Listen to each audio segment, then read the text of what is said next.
Bienvenidos a esta segunda ponencia de nuestra sesión de la Semana del Arquitecto para nuestra agenda académica.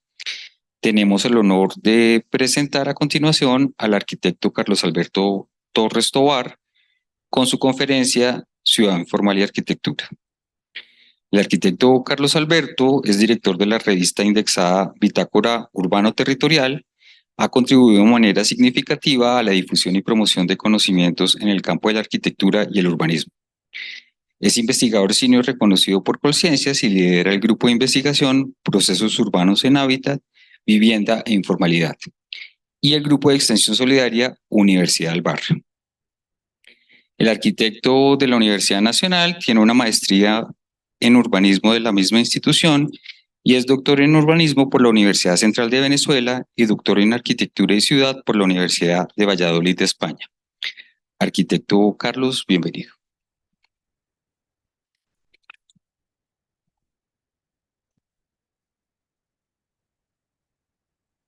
Bien, muchas gracias por la invitación y por la oportunidad de conversar sobre un tema que en general en la arquitectura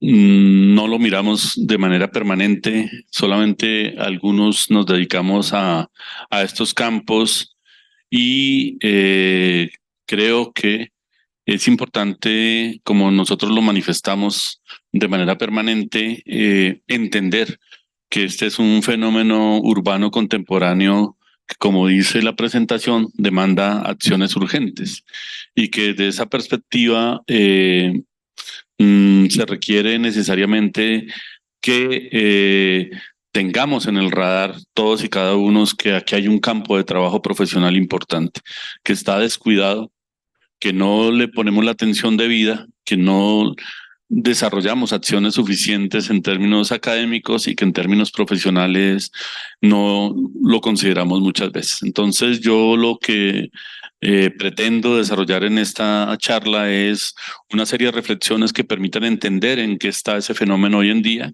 y rematar de manera muy rápida con algunos campos de acción donde nos podemos desarrollar en el mundo de la arquitectura. Ay, ya empezó a fallar ¿cómo lo muevo?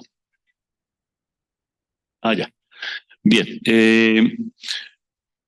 La idea es poder desarrollar rápidamente estos 6 asuntos que me permitan entrar directamente a entender cuáles son esas formas de la informalidad, cuáles son los fenómenos que actualmente están asociados a ella y mirar algunas perspectivas de las acciones. Pero para ello necesitamos mirar rápidamente un punto de partida, entender que esto no es un problema y un fenómeno exclusivamente de Colombia, sino que está presente en América Latina y bueno, y en otros continentes también, y que la formalidad y la informalidad tienen distintas y múltiples formas de manifestación y acción. En ese sentido, el punto de partida nos implica entender un asunto que muchos dirán que eso es un tema político, es un tema de sociología, pero que de alguna manera nosotros tenemos que no desconocer que estamos en el marco del desarrollo del modo de producción capitalista y dentro de ese modo de producción estamos necesariamente dentro de una etapa que se le ha venido denominando neoliberal, lo que más con otras denominaciones la hemos llamado de decisiones donde el Estado de alguna manera genera un mecanismo de regulación del mercado y es a través de él que actúa con la sociedad. Pero ¿por qué es importante hablar de este asunto? Porque de alguna manera la construcción y el desarrollo físico-espacial del territorio, ya sea urbano o rural, no es un fenómeno aislado, no es una idea abstracta en donde nosotros como arquitectos simplemente nos iluminamos, creamos y desarrollamos acciones físico-espaciales en contextos aislados, sino que estamos en un contexto absolutamente mediado por unas dinámicas fundamentalmente desarrolladas a través de la economía. Y en ese sentido, la economía establece a través de lo que se denominan las fuerzas del mercado una serie de relaciones y una serie de intereses sobre el territorio. Y esas relaciones e intereses son los que finalmente terminan estructurando a partir de sus visiones qué es el territorio y cómo se organiza y para qué se organiza. Y allí aparece la informalidad. Entonces nosotros nunca alcanzamos en Colombia ni en América Latina eso que después de la Segunda Guerra Mundial se habló del estado del bienestar y rápidamente migramos al llamado estado regulador de mercado. Nuevamente, ¿qué tiene que ver eso con la arquitectura y con la informalidad? Pues lo primero es que ese modelo afecta la transferencia de las responsabilidades públicas al sector privado en varios asuntos. Primero, en materia de servicios públicos. Y es que a partir de la ley 142 de servicios públicos, en el año 94, ya los servicios públicos no son prestados únicamente por el Estado, sino son prestados mayoritariamente por los privados. Pero el elemento fundamental que nos interesa mirar allí es que además ya no interesa si los asentamientos son de origen legal, formal o informal, sino que existan clientes. Y allí llega el mercado a atender esos clientes. Y allí, hoy en día, pues todos los servicios en buena medida están privatizados en los escenarios municipales. En la segunda medida está todo el tema del bienestar social y todo lo que tiene que ver con esa condición de los servicios sociales que necesitamos. Educación, salud, bienestar, recreación y otra serie de asuntos que también se han venido privatizando. Simplemente recordemos la ley 100 desde el año 92, que de alguna manera nos afecta a todos y cada uno. ¿Qué tiene que ver eso con la arquitectura? Pues tiene que ver mucho porque de alguna manera la infraestructura y los equipamientos que se crean para esos servicios ya no van a depender fundamentalmente de la acción pública, sino fundamentalmente del interés privado y el mercado para el desarrollo de los mismos. Y el último asunto tiene que ver con aquellos activos públicos que de una u otra manera se venden y se han vendido siempre señalando que detrás de eso hay un pretexto de inversión social, pero finalmente, como yo lo manifiesto, raspamos la olla y no nos quedamos ni con ni con esos recursos ni con las posibilidades de desarrollarlo y los hemos perdido. En ese sentido, cuando nosotros hablamos de la informalidad y hablamos de ciudad informal, tenemos que entender primero que si bien en términos físico-espaciales hay una marcada segregación, el tema de la informalidad no se expresa únicamente en lo físico-espacial, sino se expresa en las múltiples dimensiones de la vida, en la economía, en la política, en la cultura, ¿cierto? En una serie de asuntos. Y que si bien hay una marcada segregación físico-espacial, en los otros asuntos no, porque está imbricada en la dinámica de la sociedad y particularmente del comportamiento que se desarrolla en las sociedades y en las ciudades. En este caso, la economía informal no está presente en los territorios informales exclusivamente, sino también está presente en los territorios formales, que es donde lo vemos permanentemente. Pero también la economía formal penetra hasta el último intersticio de la informalidad. Y en ese sentido hay una imbricación de lo formal e informal en las múltiples dinámicas de lo que representa la sociedad. Y así podemos mirar cada uno de los campos. Eso nos permite entender que de alguna manera en el caso de América Latina existen dos modos prioritarios de producción de la ciudad. Ese que estudiamos los que pasamos por escuelas de arquitectura, urbanismo, ingeniería, diseño, ¿cierto? Entre otras. Y esa otra ciudad que autoproduce y gestiona a la gente directamente sin la intervención de aquellos conocimientos y saberes técnicos acumulados. Pero no hablamos de dos ciudades, hablamos de una ciudad que tiene una doble manifestación en términos de su producción, tanto formal como informal. Y en ese sentido, esa relación dual que se produce no es una relación de blanco-negro, ¿cierto? Sino que es una relación de múltiples grises que están presentes en todo el territorio y que es importante que lo reconozcamos. En ese sentido, la informalidad en América Latina es un fenómeno que no es nuevo, ¿cierto? Es un fenómeno que data de la colonia, pero que no tenía la magnitud que tiene hoy en día, ¿cierto? Pero que es un fenómeno que ha venido en aumento significativamente a partir del proceso de urbanización que hemos sostenido. Nosotros actualmente recordemos que en esta aldea global ya más del 55% de quienes la habitamos estamos en ciudades. Pero en América Latina ese tránsito lo hicimos en la década de los años 70 y hoy estamos hablando de que más del 76% de los habitantes de América Latina viven en ciudades. con una cifra que ustedes ven allí, y es que para el año 2058 se calcula que más o menos duplicaremos la población en América Latina y pasaremos a 768 millones de habitantes, de los cuales más o menos el 85% de ellos será urbano. Entonces el reto que tenemos es gigantesco porque se trata de poder atender esas demandas de ese conjunto de población que se aglomera en las ciudades. Y eso no ha sido consecuente con la realidad de nuestros estados, porque de alguna manera uno de los grandes problemas es que los estados no han tenido la capacidad de producir a través de las políticas públicas las soluciones y las alternativas para ir al ritmo del crecimiento de la ciudad y de las demandas que ésta tiene. Y en ese sentido, las políticas de vivienda no responden realmente a esos ritmos de crecimiento. Por el contrario, la informalidad es la que termina asumiendo el mecanismo a través del cual la población se incorpora a la ciudad y la habita como tal. Y en ese sentido también es importante señalar que la informalidad no es un fenómeno actual, es un fenómeno del pasado, pero lo más complicado es que será un fenómeno del futuro, porque no logramos resolver el asunto y por lo tanto no lo podemos dejar de lado. En esa misma perspectiva, todas nuestras constituciones en América Latina hablan del derecho a la vivienda. A secas, le colocan el apelativo de vivienda digna, adecuada, saludable, de múltiples denominaciones. Pero finalmente no hay un solo país de América Latina que cumpla con ese derecho a plenitud con sus asociados, porque siempre está mediado por el tema de la capacidad de ingresos que tenga el Estado y la posibilidad de responder al mismo. Un ejemplo, nosotros seguimos con unos déficits habitacionales impresionantes, no solamente en términos de producción de vivienda nueva, sino también en términos cualitativos, que es donde hay los mayores retos. Entonces, cuando nosotros empezamos a recorrer América Latina y hablamos de esa ciudad informal y de la informalidad, pues lo primero es que a primera vista aparentemente es igual, pero el fenómeno no tiene el mismo comportamiento en cada uno de los contextos. Aquí la imagen de arriba corresponde a una favela en Brasil, la imagen de la izquierda corresponde a un asentamiento en Lima que agotó el desierto, y el otro corresponde a una imagen en Caracas.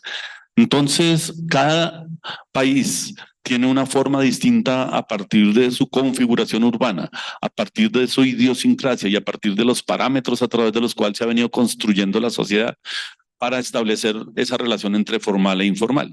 Y asimismo construye una relación y una posibilidad de desarrollo de la informalidad de una manera diferente. Este es el caso de Brasil. Brasil, de alguna manera, configura una figura diferenciada porque no es que no exista segregación socioespacial, sino que la segregación que existe allí es una segregación que no es norte-sur, sino que está imbricada a través de múltiples guetos o islas que están insertos en el conjunto de las ciudades, que conviven con sectores de más altos ingresos, que en un momento dado no genera un problema de tipo cultural. No hay problema de estar los ricos y los pobres al lado el uno del otro. Sin embargo, el hecho de que estén uno al lado del otro no significa que estén compartiendo urbanamente el territorio y las posibilidades que este arroja. Esas imágenes que ustedes ven es en una favela en Sao Paulo muy conocida que se llama Paraisópolis, y al lado ustedes ven unos edificios de muy buena factura que tienen hasta jacuzzi en las terrazas, ¿cierto? Entonces esa relación entre formal e informal, ¿cierto? Que compite entre un modelo verticalizado formal en el caso de Brasil y un modelo horizontalizado en las favelas, pues conviven de alguna manera en todas y cada una de las ciudades. Y eso no genera ninguna condición diferente. Esta imagen corresponde al Perú, ¿cierto? Donde el tema de las invasiones es el elemento predominante en términos de la ocupación informal. Recordemos el escenario de la macrocefalia urbana de Lima como capital, y donde el desierto se agota y finalmente empiezan a subir los asentamientos en torno a las montañas. Y recordemos que aquí en torno al Perú hay dos teóricos importantes que nos plantearon dos tesis en un momento dado.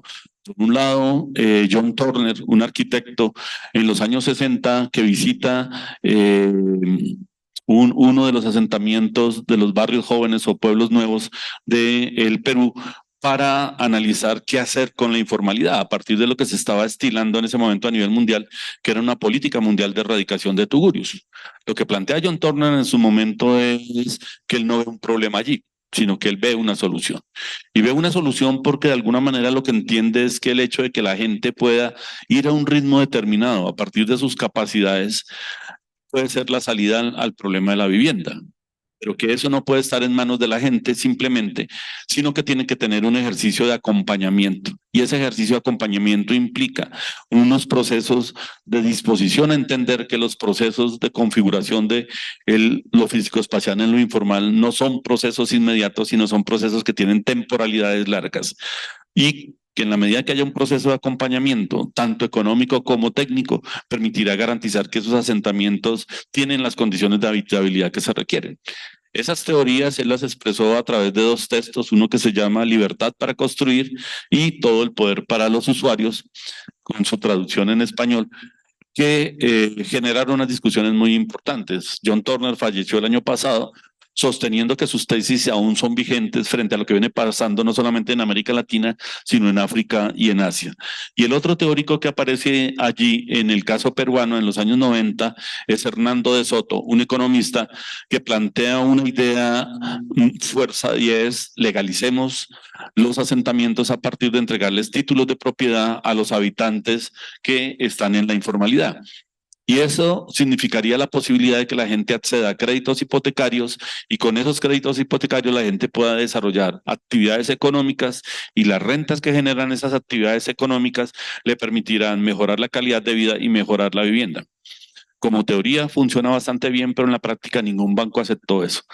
Pero de ahí sí se derivó una acción que actualmente está vigente y es una política que impulsa el Banco Mundial y es lo que se llama regularización mundial de asentamientos, que más adelante lo conversamos.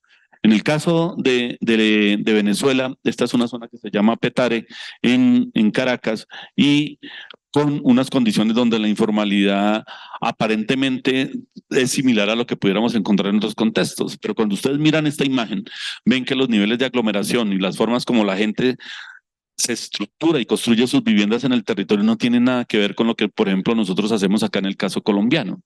Para el caso venezolano, lo importante es tener un lugar.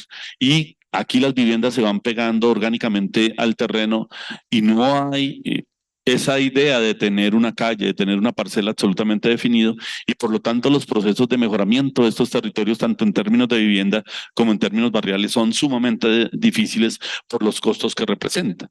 Y eso es una característica particular que tiene.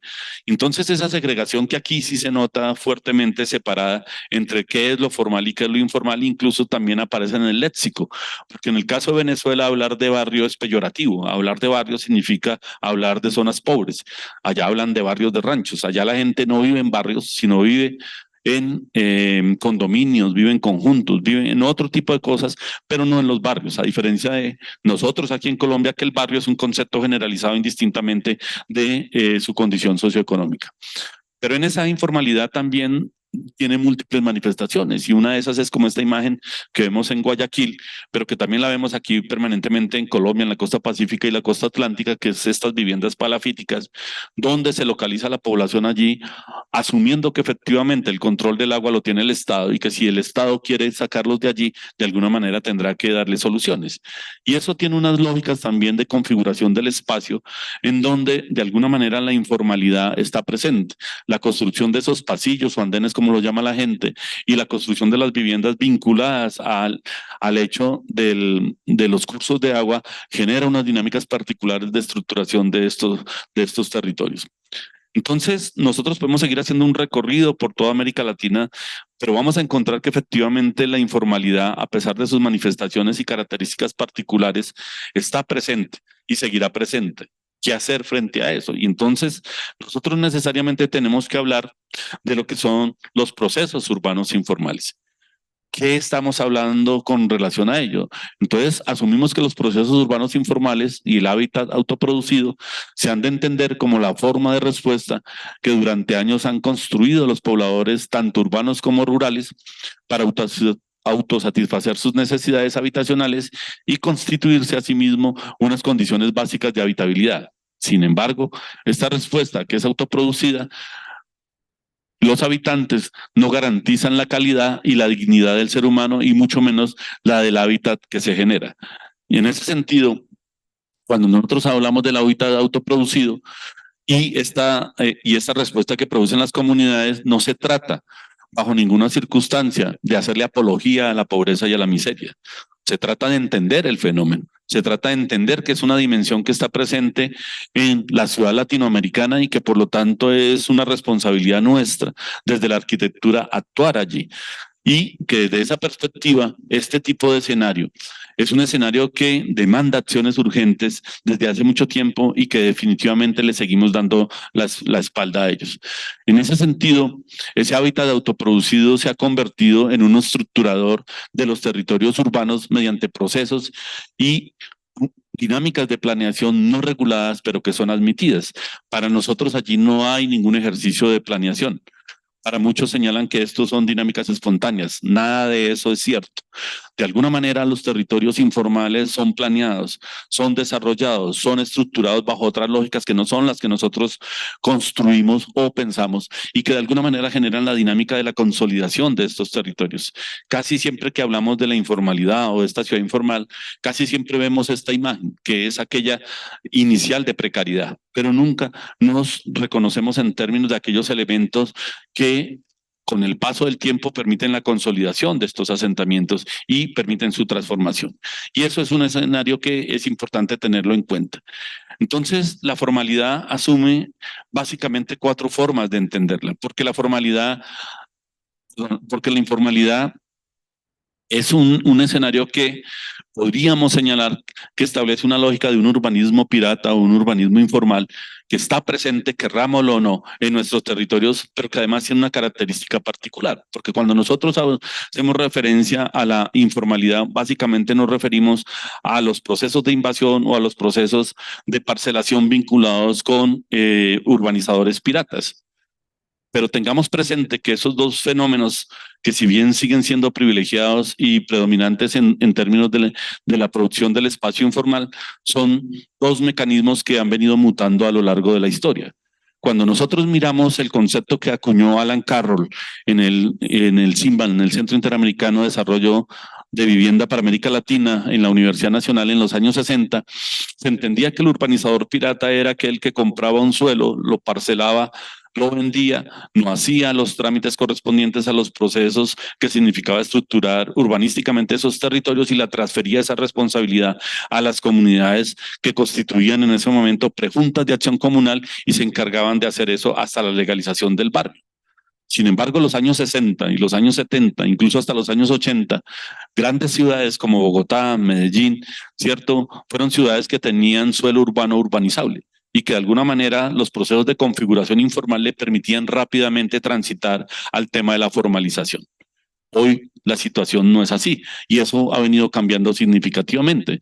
Y entonces uno encuentra hoy escenarios donde el urbanizador pirata y estas formas de ocupación de alguna manera aprenden de lo que hacemos, aprenden de las prácticas públicas, pero también aprenden de las prácticas privadas. Esto es un asentamiento que se llama Santa Cecilia en la localidad de Suba, que está bordeado por el río Bogotá y el río Juan Amarillo, al lado de la planta de tratamiento de la Petar del Salitre. Técnicamente son suelos inundables que no deberían estar ocupados allí. Sin embargo, miren ustedes la magnitud de lo que está allí. Cuando la gente compró en época seca. El urbanizador pirata vendió como si fueran normas mínimas, parcelas debidamente estructuradas, donde habían vías reservadas, donde había postes de luz, donde había pilas de agua en cada manzana y simultáneamente había un mecanismo de alcantarillado. ¿Dónde estaba el truco? El truco estaba fundamentalmente en que en épocas de invierno estos terrenos se inundan. Entonces el urbanizador pirata aprendió de lo que hizo el Estado en los años 70 en la zona de Bogotá, en Patio Bonito, cuando modificó el curso del río Bogotá a partir de unos jarillones y a través de unos mecanismos de motobomba se evacúa las aguas negras sobre el río Bogotá para que esas zonas no se inunden. Exactamente hizo lo mismo aquí el urbanizador pirata, pero de una manera a través de una caseta sanitaria que, pues ustedes imaginarán qué ocurre en las épocas de lluvia, ¿cierto? Pero igual sucede en la imagen que tenemos a mano izquierda, que es al lado de Corabastos, en la localidad de Ciudad Kennedy, donde históricamente los cuerpos de agua que son responsabilidad del Estado y en el caso de Bogotá la empresa de acueducto y alcantarillado, no son conservados, no son preservados y terminan invadidos. Allí se rellenan estos cuerpos de agua y son vendidos. El caso que está al lado, a la derecha, corresponde a la localidad de Bosa, en donde estaban la vereda San Bernardino, en la parte superior, la de abajo no recuerdo en este momento cómo se llamaba, San José. San José, que finalmente la mancha urbana llegó y copó esos territorios, ¿cierto? ¿Qué había allí? Habían pequeñas parcelas rurales de media fanegada donde el campesino cultivaba, ¿cierto? Sobre todo hortalizas. ¿Y qué hizo cuando llegó el proceso de urbanización? Él fragmentó, vendió, ¿cierto? Y se convirtió en urbanizador pirata o se alió con urbanizadores piratas o finalmente articuló otras formas y terminó transformando estos territorios en territorios informales. El caso de la izquierda es en Usaquén, en la zona de San Cristóbal Norte, una mina que se dejó de explotar. El dueño de la mina le entrega a los trabajadores parte de la mina en dación de pago de las deudas que tenía, pero los compromete a que ellos se conviertan en los urbanizadores al vender el resto de la mina y se parcele. Ese es el resultado de ese proceso. El otro que está a la mano derecha, recordemos que las afectaciones y las áreas de protección que están vinculadas a determinados elementos no solamente corresponden a los cuerpos de agua, sino también esa imagen está en la localidad de Rafael Uribe, al lado de la Picota, donde pasa una línea de alta tensión. Las líneas de alta tensión implica dejar áreas de protección al lado y lado de 30 metros, pero el urbanizador pirata aquí loteó y vendió todo ello. Entonces el urbanizador pirata ya no le interesa identificar que el suelo sea urbanizable, sino le interesa identificar suelo que pueda ocupar necesariamente. Y el Estado termina haciendo cosas como lo que aparece en este gráfico que nos encontramos en una salida, que es no deje que el pirata se quede con su plata. Pero el problema no es que la gente no entienda a qué está accediendo, ni qué está comprando o cómo se está metiendo a un territorio, sino que no tiene otro tipo de opción. Y en ese sentido, la última figura, ahí no tengo una imagen, corresponde a esa transición que ha tenido el urbanizador pirata al día de hoy. Entonces ya hoy no se habla de urbanizador pirata, sino se habla del tierrero. Y el tierrero incluso ni siquiera compra el suelo. El tierrero se apodera del suelo a través de actores armados y lo que le interesa es de alguna manera capturar rentas en el territorio. El tierrero no desaparece, el tierrero permanece en el territorio. Pero lo último que viene haciendo el tierrero, que lo hemos detectado aquí en Bogotá y Medellín, es que el tierrero ahora ya no deja que se construyan viviendas de manera precaria, sino que además les vende los materiales a los hogares para que construyan de una vez en material definitivo. Por dos razones. Una, evita y dificulta el tema de los desalojos, pero en segunda instancia le genera otras rentas. Entonces, el tierrero maneja la microviolencia, la microextorsión, el microtráfico, ¿cierto?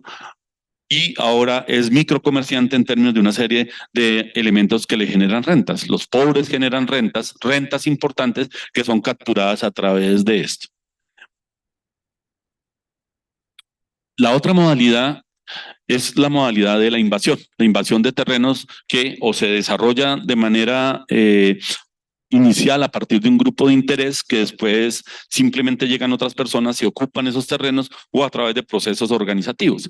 Eso varía dependiendo de la ciudad. En el caso de Bogotá eso no ha sido lo predominante. Sin embargo, estas son dos invasiones, una en los años 50, la de la mano izquierda en las faldas de Monserrate, en lo que se llama hoy el barrio San Martín, y la de la derecha, una muy conocida que es el barrio Policarpa Salabarrieta, ¿cierto? Al lado del Hospital San Juan de Dios, la denominada Ortúa, donde si ustedes ven las imágenes, la gente llegó de una vez con las casas hechas, ¿cierto?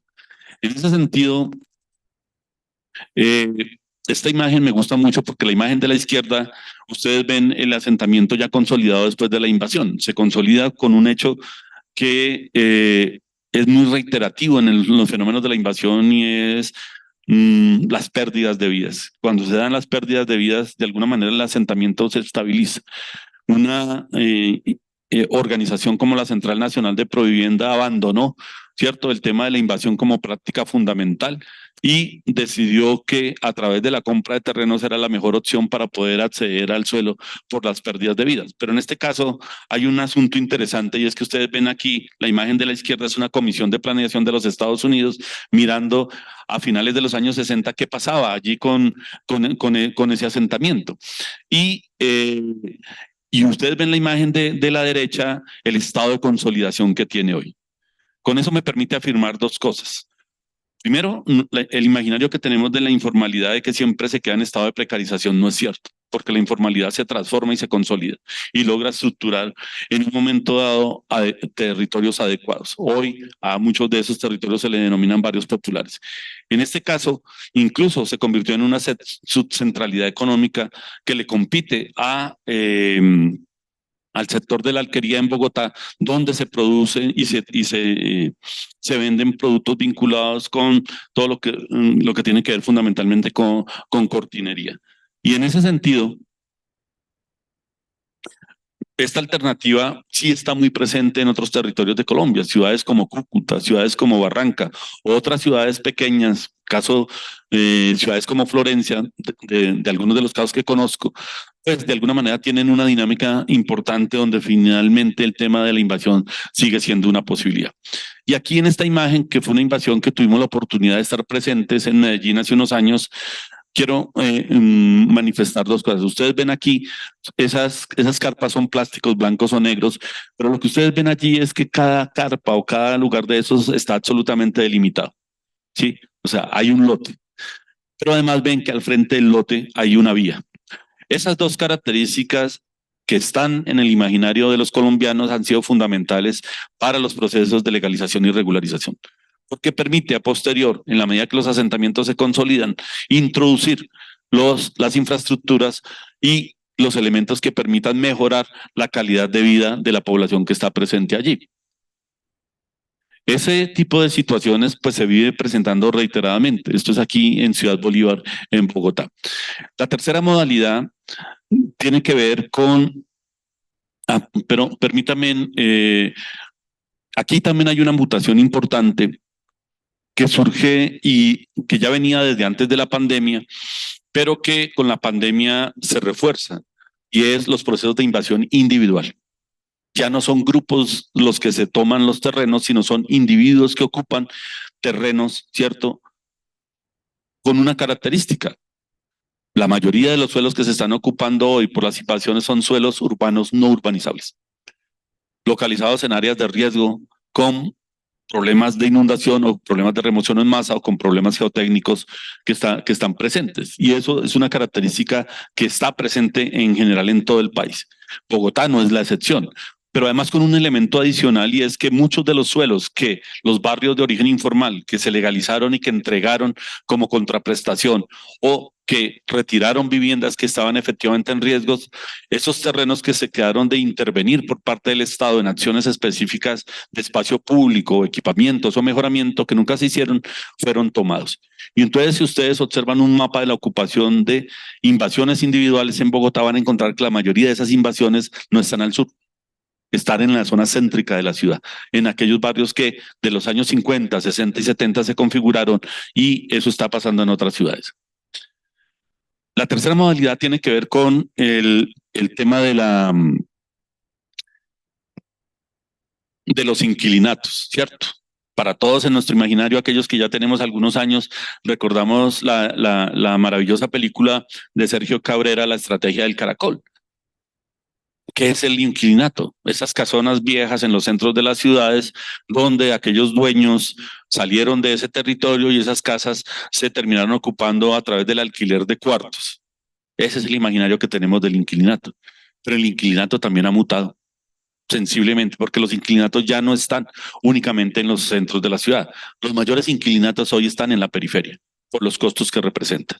O sea, en asentamientos de origen informal encontramos mecanismos de alquiler a través de esta condición. Y eso hace que el inquilinato nosotros lo hemos desechado como una alternativa. Y hay dos asuntos. Primero, nosotros tenemos que desmitificar que en el caso de Colombia todos podemos ser propietarios. Esa es una falacia que nos han vendido, porque las condiciones socioeconómicas de los colombianos no da para que todo el mundo sea propietario. Eso no significa que no tengamos todos los colombianos la posibilidad de acceder a una vivienda digna y adecuada. Son dos asuntos distintos. Entonces, eso es lo que nos plantea la necesidad de configurar otras formas de acceso a la vivienda, que no necesariamente sean la propiedad. No puede ser el único mecanismo. Y el segundo elemento es un poco, a partir de estudios que se han hecho, el inclinato es una alternativa. Claro, no el inclinato que conocemos tradicionalmente, absolutamente deteriorado, con una serie de condiciones de precarización, unas condiciones antihigiénicas, sino el inclinato adecuadamente organizado. Un estudio o unos estudios que ha venido haciendo la profesora, qué pena, siempre se me olvida el nombre, en Medellín, François Coupé, ¿cierto? Indica que el inquilinato, en el caso de Medellín, para muchos hogares se constituye en la alternativa de solución al problema habitacional. El inquilinato es versátil. El inquilinato le permite a usted tener una habitación donde comparte servicios públicos, o una habitación con un baño, una habitación con baño y cocina, dos habitaciones donde comparte servicios públicos, o que tienen baño, que tienen cocina. Es decir, se adecúa a sus condiciones, al tamaño del hogar y a las condiciones de la familia, ¿cierto? Y eso es una posibilidad que no valoramos adecuadamente. El problema es que esto también ha mutado, y ha mutado para peor, porque de alguna manera el inquilinato que le permitía a los hogares, a partir de un canon de arrendamiento mensual, tener la posibilidad de tener un sitio donde alojarse, hoy muchos de los hogares ni siquiera alcanzan a completar una cuota que les permita sostenerse mes a mes. Y entonces caemos en lo que hoy se llaman los pagadiarios, ¿cierto? Que como ven en la foto, esta foto ya es vieja, hoy en el centro de Bogotá, dormir una noche en un pagadiario está entre 25.000 y 35.000 pesos, ¿cierto? Pero además, eso se exacerba más con una figura que se llaman las camas calientes, y es aquellos escenarios en donde a usted lo que le alquilan es la posibilidad de dormir solamente 8 horas, ¿cierto? Entonces, hay una serie de mutaciones que se van transformando allí. Y el último escenario, la informalidad, que es el más precarizado de todos, tiene que ver con aquellos que ni siquiera lograron resolver el acceso a un suelo de alguna manera, sino que viven en la calle, y la calle se convierte en ese hogar. No estamos hablando de los habitantes de calle que consumen, ¿cierto? Sino estamos hablando de aquellos habitantes de calle que ni siquiera tienen la condición socioeconómica para poder capturar una renta específica. Según el último censo del DANE, para el caso de Bogotá en el 2021, registraron alrededor de 6.248 personas viviendo en condición de calle, ¿cierto? 87% hombres y 12% mujeres. Y esos índices aún aumentado a esta época. Entonces, hay una serie de fenómenos urbanos actuales que están asociados a la informalidad. Muy rápidamente. Uno, hay una ausencia de suelo urbanizable y presión por el existente para la promoción inmobiliaria. En la medida que ciudades como Bogotá, Medellín o las grandes ciudades han venido agotando el suelo, lo que se viene presentando, cierto, es una presión por el suelo urbano disponible. Y lo que han hecho los planes de ordenamiento territorial ya se agotó. En el caso de Bogotá, las áreas que destinaron hace mucho rato se agotaron y no se han habilitado nuevas áreas. Y las áreas que se podrían habilitar están destinadas para otros intereses. Y ojo con esto, no es que las grandes ciudades no tengan suelo urbano urbanizable. Lo que pasa es que el suelo urbano urbanizable está destinado para otro tipo de proyectos de vivienda y para otro tipo de proyectos que captura otro tipo de rentas. Y eso tiene que ver con las prioridades que establece cada sociedad. Para nosotros, en el caso de Bogotá, Metrovivienda nunca logró cumplir con su cometido de producir 100.000 unidades de vivienda en 9 años que estaba planteado. De hecho, hoy ya no existe Metrovivienda porque fue absorbida por la ERU, que incluso ya se transformó y ahora se llama Renovo. ¿Sí? El segundo tiene que ver con la expulsión de la población de territorios mejorados por vía del mercado. Y es decir, como ya no hay suelo urbanizable, ¿cierto? Entonces hay que empezar a recuperar suelo que está urbanizado para poder desarrollar acciones constructivas.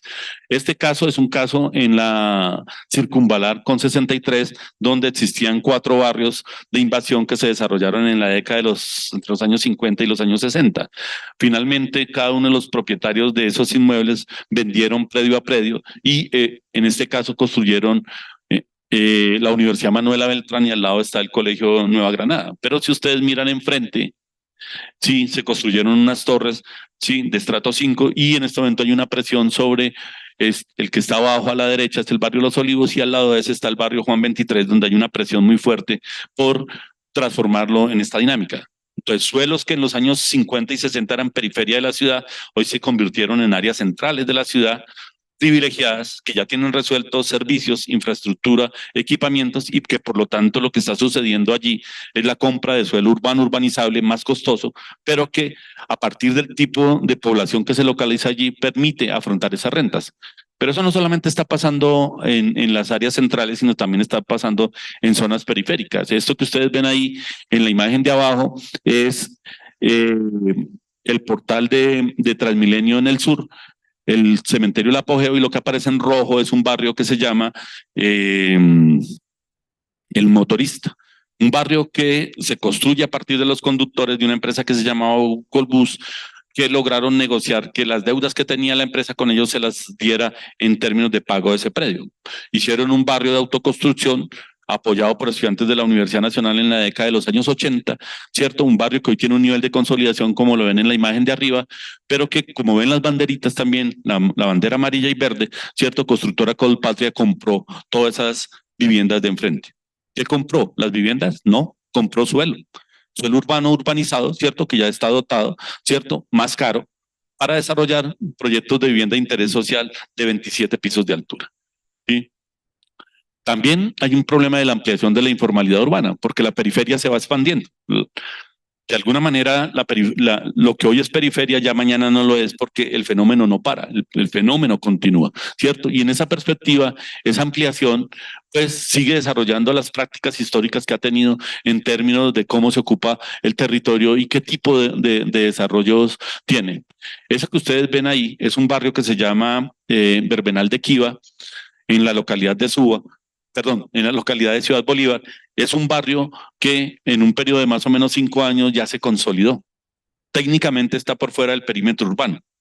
Técnicamente ese barrio no debería existir, pero está. Lo peor del caso es que no puse la otra imagen. El espacio del lado y la parte superior ya están con otros nuevos barrios que están apareciendo allí.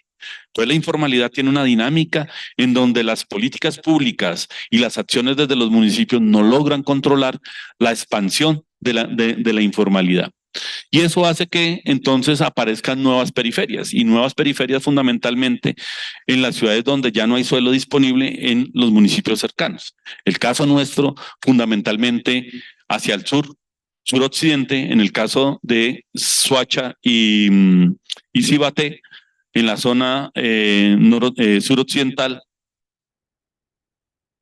en la zona del occidente, ¿cierto? En los municipios de Funza, Madrid, Mosquera, Zipaquirá y Facatativá, donde se está expandiendo de alguna manera. O sea, el fenómeno, si bien no tiene cabida acá porque no hay suelo disponible, se está expandiendo en términos de nuevos asentamientos. Si ustedes quieren mirar cómo era el desarrollo de Ciudad Bolívar en los años 80, solamente vayan y visiten la comuna 5 y 6 de Soacha, cómo se está desarrollando. Porque además hay un problema muy complicado y es que no aprendemos. No reconocemos los problemas ni los aprendizajes que hay de esas dinámicas para poder transformar esos nuevos territorios que se están impulsando. Y volvemos a repetir la historia una y otra vez, una y otra vez. En eso aparece un fenómeno, y es que en aquellos lugares donde de alguna manera la informalidad ya se consolidó, entonces lo que viene sucediendo hoy es que como no hay posibilidades de desarrollar nuevo suelo, entonces lo que se está es verticalizando esos asentamientos de origen informal. Y esa verticalización tiene una serie de problemas muy complejos vinculados con todo el tema de los problemas estructurales. Entonces la densificación, y como otros lo denominan la masificación, esta foto corresponde a la Comuna 13 en Medellín, ahí en la mitad logran ver las escaleras eléctricas, ¿cierto? Pues es un fenómeno sobre el cual no estamos actuando ni estamos mirando realmente los impactos que pueda tener. Y eso se suma al aumento del riesgo y la vulnerabilidad, porque de alguna manera la localización en territorios que no corresponden a territorios adecuados donde se puedan desarrollar procesos de urbanización y construcción adecuada, pues finalmente la dinámica de la naturaleza y de los fenómenos naturales presentes en esos territorios genera unos impactos importantes que los afectan. Entonces hay una pérdida de los espacios de la población de bajos ingresos que está asociado a la pérdida de los mínimos de urbanización y el cumplimiento de las normas relacionadas con el desarrollo urbano, hay una ocupación y apropiación del espacio público, hay un deterioro de los equipamientos colectivos y comunitarios, hay un deterioro en la prestación de los servicios públicos domiciliarios y hay un deterioro de las condiciones ambientales urbanas. Porque además se asume que muchas veces las intervenciones que se hacen en estos territorios ya resuelven el problema y no se mira el problema de la sostenibilidad, los costos que implica, ¿cierto?, el desarrollo y el mantenimiento de esas acciones allí. Pero el otro problema que nosotros tenemos es que la formalidad no está resolviendo el problema, ¿sí? Ese paradigma de que la vivienda que se produce formalmente resuelve el problema del acceso a la vivienda, dignifica la vivienda, no es cierto. Porque primero estamos avanzando hacia lo que hemos llamado la tugorización de la vivienda formal. Las áreas que se están ofertando no son dignas frente a los hogares que tenemos. Hoy están ofertando apartamentos para hogares de 28 metros cuadrados, ¿cierto? Se ofertan sin acabados, se ofertan en obra negra o en obra gris, ¿cierto? Pero además en unas condiciones de verticalización. El problema no es la verticalización, el problema es que la verticalización tiene que estar acompañada de la dotación de infraestructuras, equipamientos, servicios públicos, movilidad, empleo. Y eso no es lo que está sucediendo. Por lo tanto, está generando nuevos fenómenos complejos en estos territorios. Y entonces hay unas pérdidas de las condiciones mínimas de habitabilidad. Eso que la arquitectura ganó hace mucho tiempo, ¿cierto? Se está perdiendo. Se está perdiendo por un tema de reduccionismo y un tema de mercado. Aquí no importan las condiciones y la habitabilidad. Aquí no hay un reglamento técnico de la vivienda de interés social y prioritaria. Aquí lo que hay son unas normas de mercado que establecen unos topes del valor de la vivienda sin establecer con claridad qué significa esa vivienda.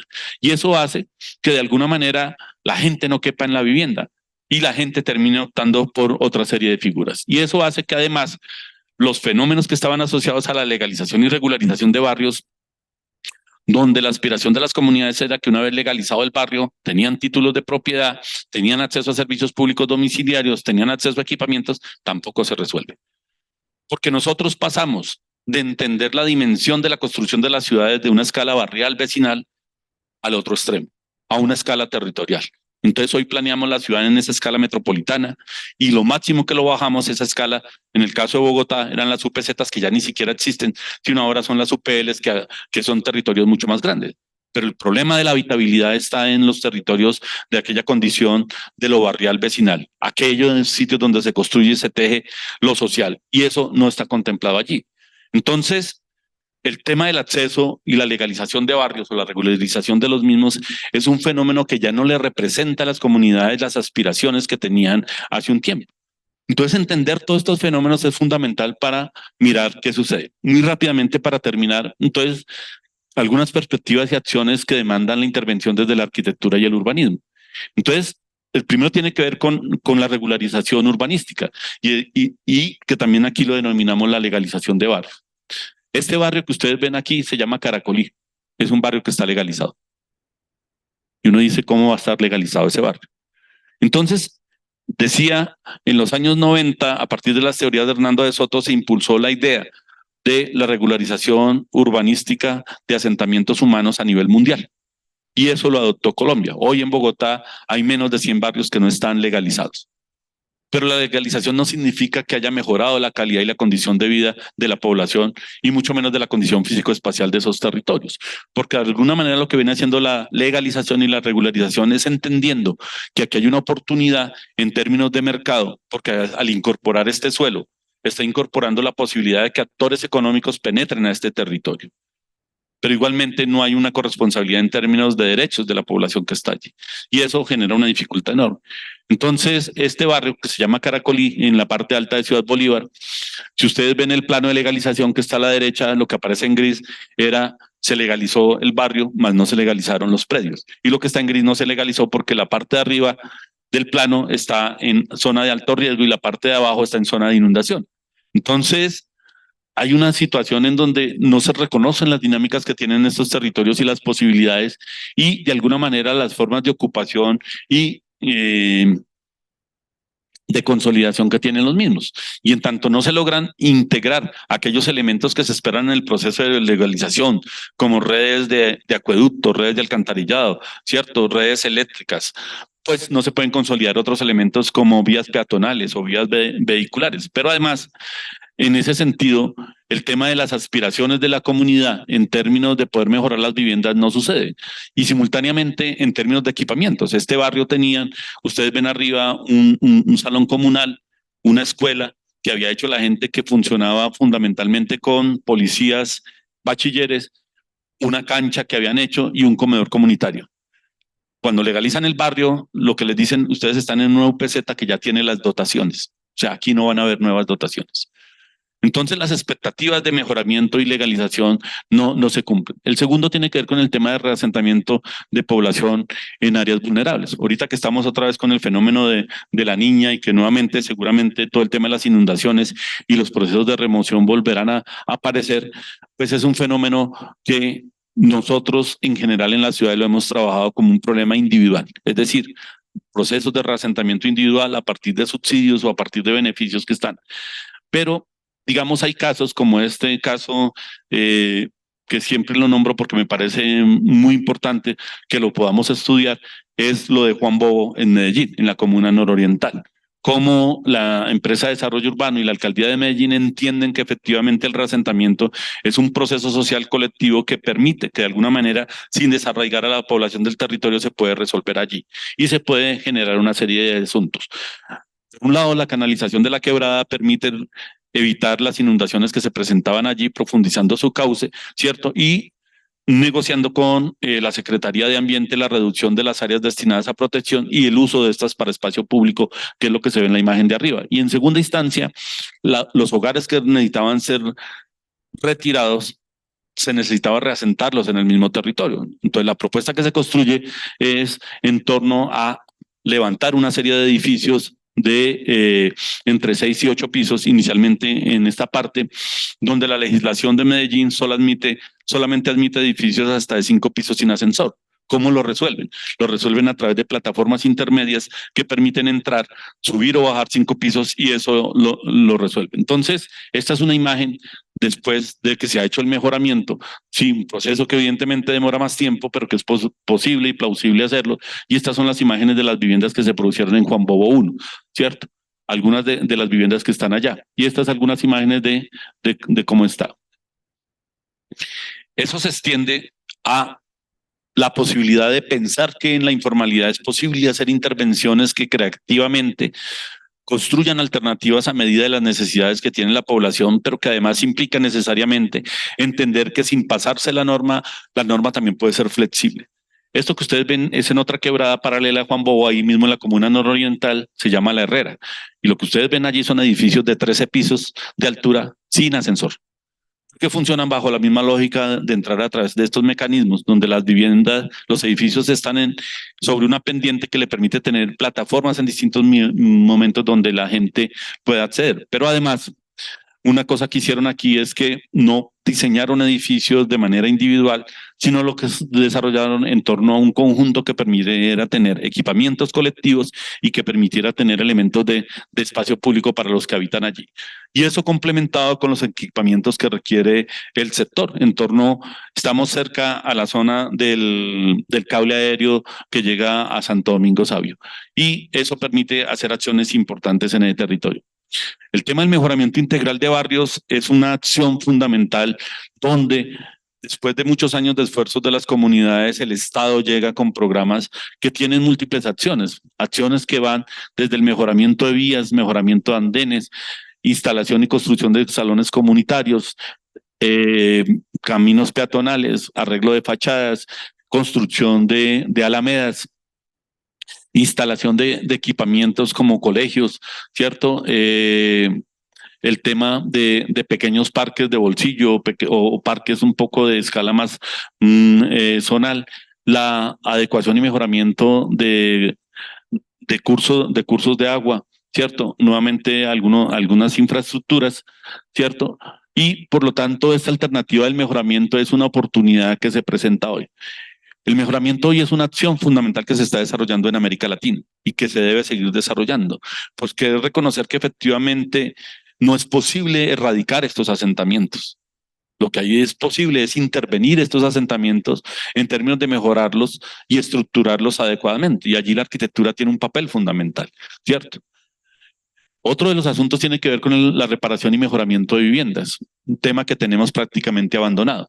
Y más cuando son viviendas vinculadas con los sectores de más bajos ingresos. No hay políticas claras que estén manejadas sobre eso.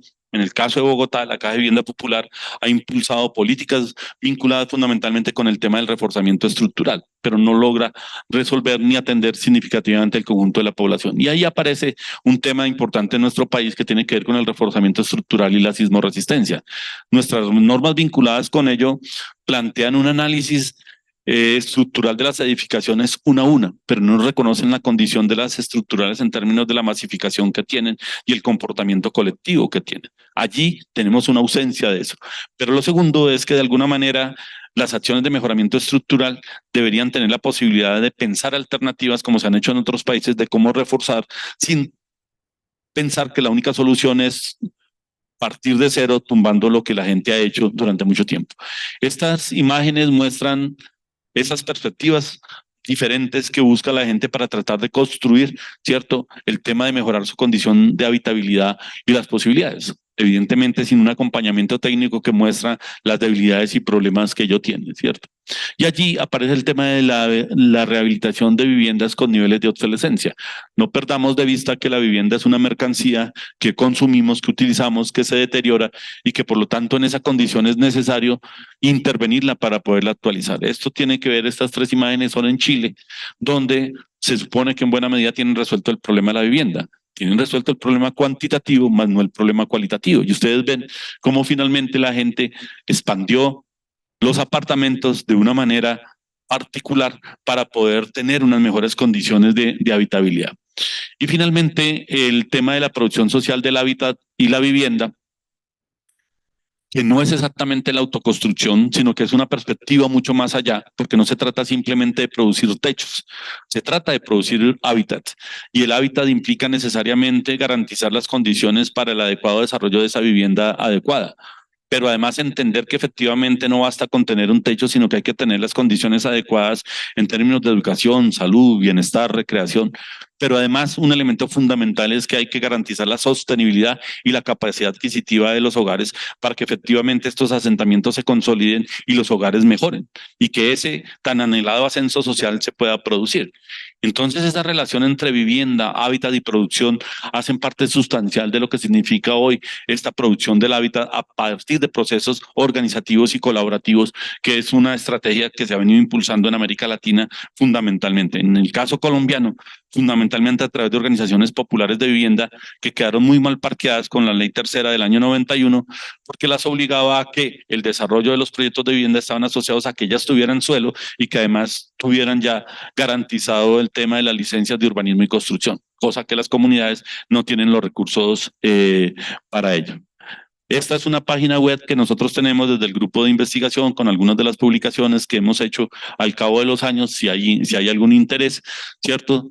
Y pues agradecerles enormemente en nombre de la Maestría de Hábitat, ¿cierto? Este espacio que nos brindan para compartir, donde seguramente pues hay múltiples discusiones, pero sobre todo insistir en la perspectiva de que es necesario que avancemos en términos de construir alternativas que permitan entender que aquí hay un escenario de trabajo profesional y de acción profesional que reclama la arquitectura. Muchas gracias.